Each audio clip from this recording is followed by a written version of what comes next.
Namaku Opan. Pengalaman ini aku alami sudah beberapa tahun lalu.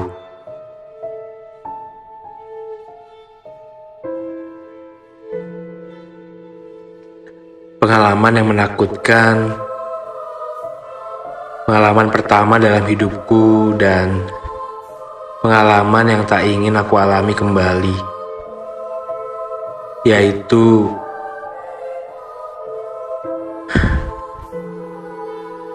bertemu dengan makhluk halus. Diganggu saat aku bekerja, atau hanya ikut saja waktu itu. Entahlah, aku pun tak tahu.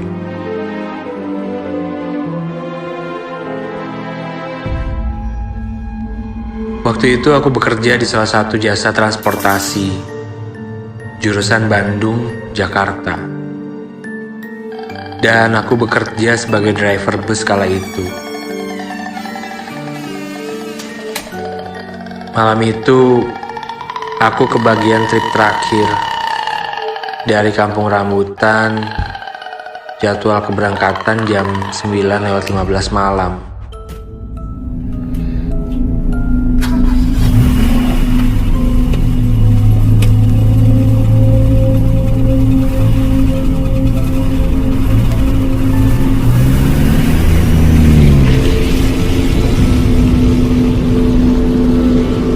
Mungkin karena malam itu adalah hari biasa, ditambah malam hari, penumpang yang aku hantar hanya 6 orang.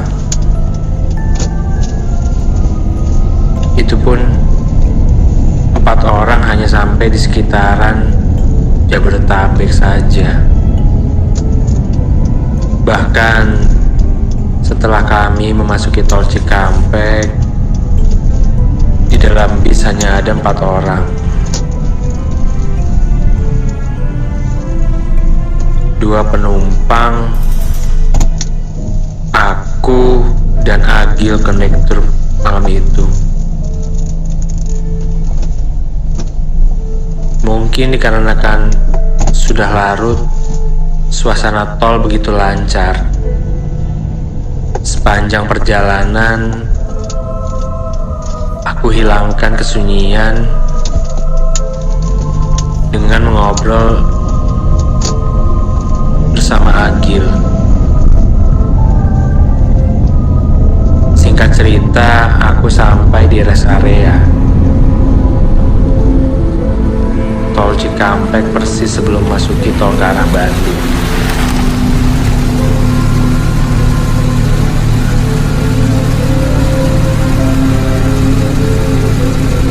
Waktu itu, aku memasuki rest area itu selain harus checkpoint penumpang,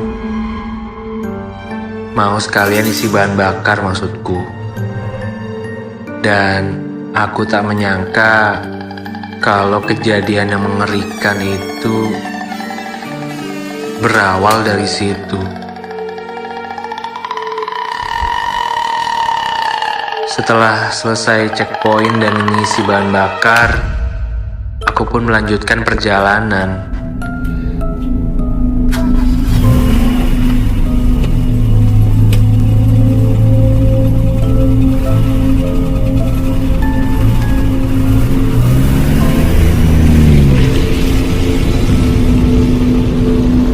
Selang tak lama, aku memasuki pintu tol Kalihurip. Lanjut memasuki tol Cipularang, dan seterusnya. Di tengah perjalanan, persis sebelum pintu tol Kerawang, Agil meminta untuk turun dan meminta izin untuk pulang. Alasannya karena Agil memang orang Kerawang. Ditambah ini trip terakhir kami sampai di Bandung pun, bis ini akan langsung masuk garasi. Saat itu aku sangat mengerti supaya Agil tidak ikut dulu ke Bandung, terus kembali lagi balik ke Karawang. Hingga Agil pun turun di pintu tol Karawang. Di tol Cipularang dari daerah Karawang menuju Bandung hanya tinggal 2 penumpang saja. Ketika kulihat ke belakang, kedua penumpang itu suami istri dengan menggendong bayi yang masih sangat kecil.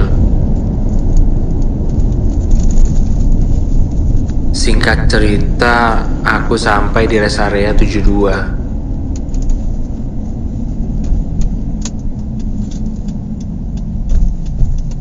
Untuk kembali checkpoint terakhir sebelum sampai ke Bandung.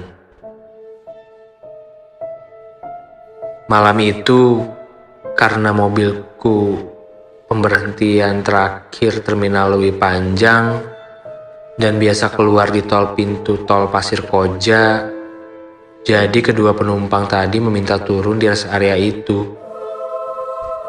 dan meminta untuk pindah bis. Dikarenakan mereka orang Kota Baru Parahyangan.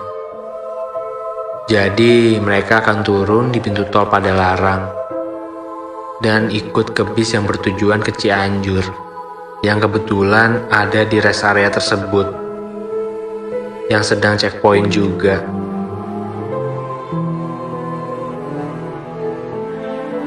Setelah aku menurunkan mereka, aku lanjutkan perjalanan menuju Bandung. Dari kilometer 72, aku benar-benar sendiri.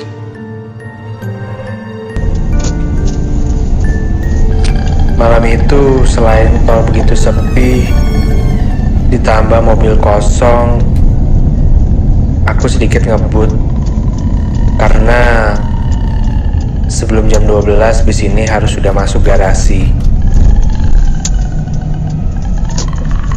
Di perjalanan, sesekali aku lihat spion tengah, kanan dan kiri untuk melihat mobil di samping.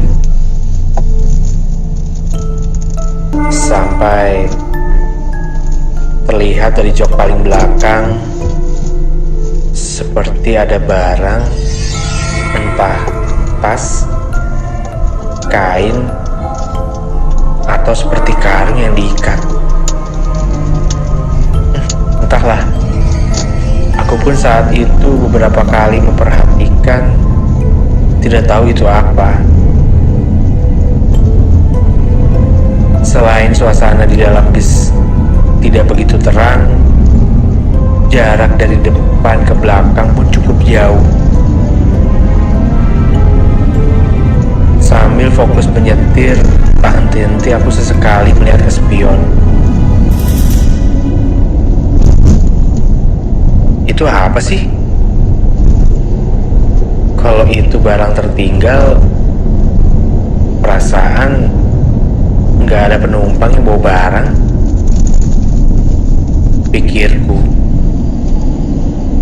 Malam itu sempat aku untuk berhenti, bermaksud mengecek terlebih dahulu. Namun, dikarenakan malam sudah begitu larut dan bis harus segera masuk garasi, aku urungkan niat untuk mengecek dan berniat akan mengecek setelah sampai di garasi. Namun selang tak lama, aku amat dikagetkan di saat tidak sengaja aku lihat spion belakang. Aku melihat benda itu telah berpindah. Yang tadinya di jok paling belakang, sekarang berada di jok tengah. Merinding sejadi-jadinya saat itu. Karena ditambah entah dari mana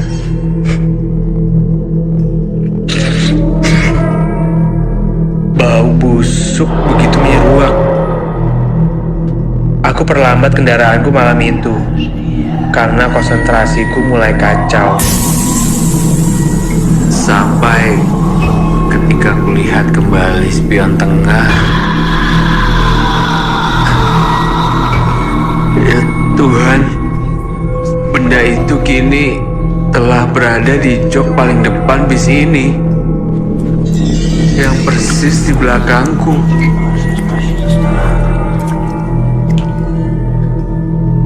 Yang sekarang terlihat sangat jelas kalau sesuatu yang aku kira itu benda ternyata sosok manusia yang terbungkus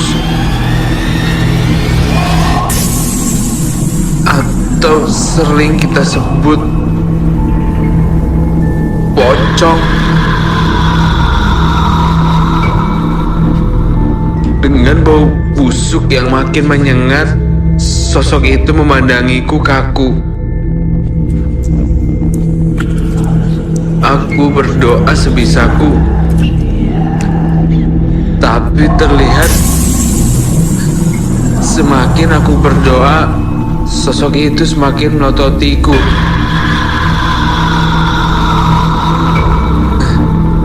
Seperti marah.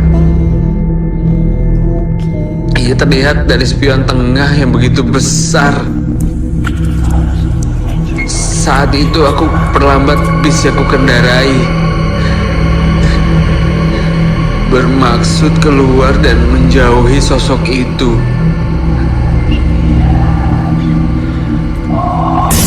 Akan tetapi sosok itu seperti berbisik, menyuruhku untuk melanjutkan perjalanan dan melarangku untuk berhenti. Entah seperti apa saat itu aku membawa kendaraan. Seingatku, aku sudah tidak peduli jalur mana yang aku pakai. Bahkan ada beberapa mobil dari belakang menegurku dengan cara memberi lampu panjang atau lampu dim sambil menyalipku. Justru ingin rasanya aku minta tolong, tapi entah bagaimana caranya aku pun tak tahu. Entah berapa lama sosok itu ada di belakangku, karena setiap kulihat ke spion,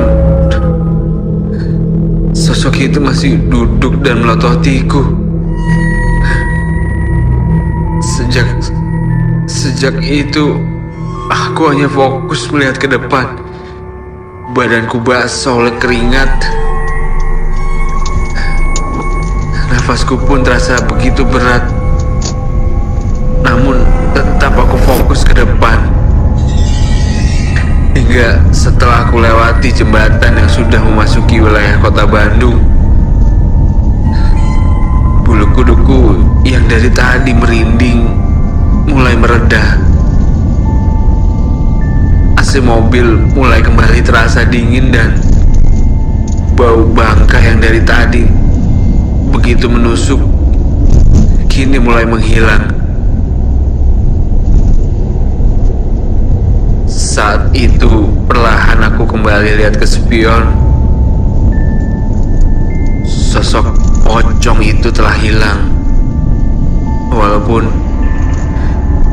pikiranku masih was-was dan badanku agak sedikit lemas, tapi perasaanku mulai tenang.